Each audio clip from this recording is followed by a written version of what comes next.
Now, your host, Ken Broo, on Newsradio 700 WLW. Welcome back, 700 WLW. Ken Broo for Scott Sloan on this Monday. Good morning to you.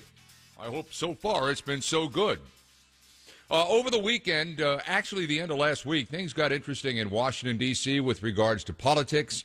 Not so much with the Democrats running around campaigning, saying what they say in this political season, but some tangible things that have developed over the last 5 or 6 days that I found intriguing. And whenever I find politics intriguing, there's only one person I want to turn to, and that is Dr. Nathaniel Cogley from Tarleton State University, who sees all and knows all politically. And Dr. Cogley, welcome back to 700 WLW. How are you today?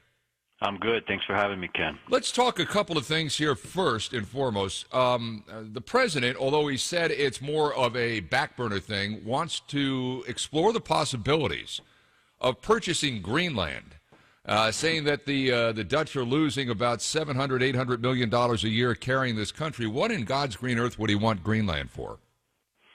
Well, it's a tremendous landmass. A lot of ice, but other resources, geographically significant. There was a time in United States history purchasing Alaska sounded crazy. So I'm not so sure he'll be able to pull off a deal, but Greenland's, would be quite an acquisition. Well, it's strategically, too. If I'm not mistaken, it would be it was back in during World War II. It was a launching spot for a lot of the military endeavors over in the European theater. So strategically, that's there. I suppose he's looking at it as a land deal where he could perhaps, or the country perhaps, could get into some development, much like he views what North Korea's potential is. It's interesting. I agree with you on Alaska. It would be a major deal, though, wouldn't it be? Just globally, if the United States is out there buying another piece of property that big, I would think it would at least shake up the global markets a little bit. Well, I think it would be certainly a big deal, and it's a great North Atlantic property, also close to the Arctic, and Russia's been expanding into the Arctic. Strategically, it makes a lot of sense, but land purchases used to be common. We had the Louisiana Purchase and Purchase Alaska, but more and more self-determination is kind of a thing, and Denmark is not a dictatorship. It's a democracy, so it might be harder to pull off a major land purchase in this era. But, it would be good for the United States to acquire it. It depends on the price. Yeah, right. Everything, the devil is in the details, and the details are in the dollars. I also look at some of these polls that have come out here in the last week or so, particularly the Fox poll, and Fox has by and large been sympathetic to the president. I'm just wondering your thoughts on those. The president's about at 39% when he's matched against other candidates or the more prominent candidates that are running for president on the Democrat side of the equation. I think that's about right, is it not, compared to other election cycles? The Democrats have the stage, they have the debates, they get the coverage on the nightly news. The president, by and large, is relegated to commentary by other people, and also just the impromptu news conferences that he gives, much as like what he gave yesterday before departing for Washington, D.C. But my point is, Doctor, I think 39% for an incumbent president right now is about right. Do you agree? Well, his job approval numbers are around mid-40s, 43, 44, and that's consistent with Reagan at this time in his presidency. It's consistent with Clinton. It's consistent with Obama. And when someone looks at that, goes like, 42% approval, you think, well, 58% don't approve. That's bad, but the 58% that don't approve don't agree on why they disapprove. Some of them would genuinely prefer the Democratic alternative, but some of them are independents who don't like either party, no matter who's in power. Right. Some of them think, Trump's not conservative enough, or they like his policies, but not maybe his personality or way he goes about things.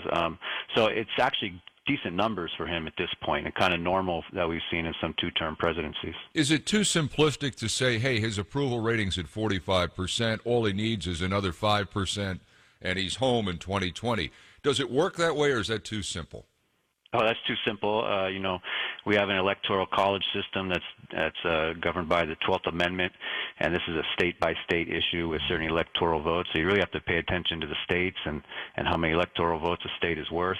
And so we can kind of easily predict 43 of the 50 states, and then there's 7 that we call swing states. And you really got to pay attention to who wins, and not just who wins. It's not a majority, but a plurality can sometimes, win a state. And you got to look at if there's going to be a independent run, or if a libertarian's going to pull off 4%, or all these little things you can look at. Yeah, and I guess that's the reason why he was in New Hampshire last week. New Hampshire, I think, only has 4 electoral votes, but it could be an important state come 2020. I would guess, and this is just a guess, that we'll see him a lot, not just in the states that he carried easily, but also in some of these states where he just narrowly lost, or where he views whomever his opponent is. And again, we're still at least a year out, well, maybe a little bit less than that, from knowing exactly who the opponent is. So my guess is we'll see him in those states that he narrowly lost, or he considers flip states right now. We may see him there more than the other. Well, absolutely. So there were some states that he narrowly lost, and there were some states that he narrowly won.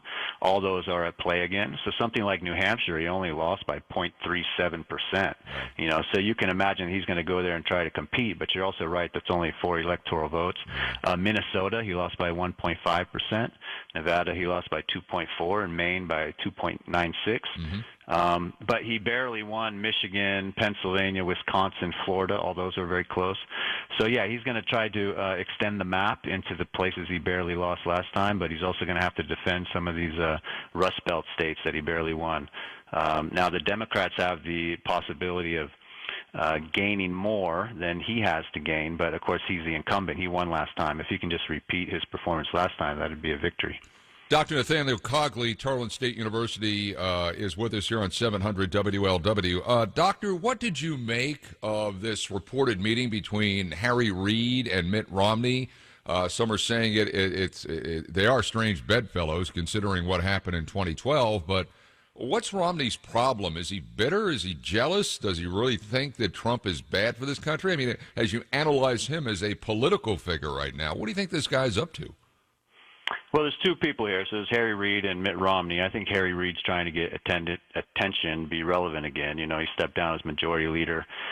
He's 79 years old. He has some health issues.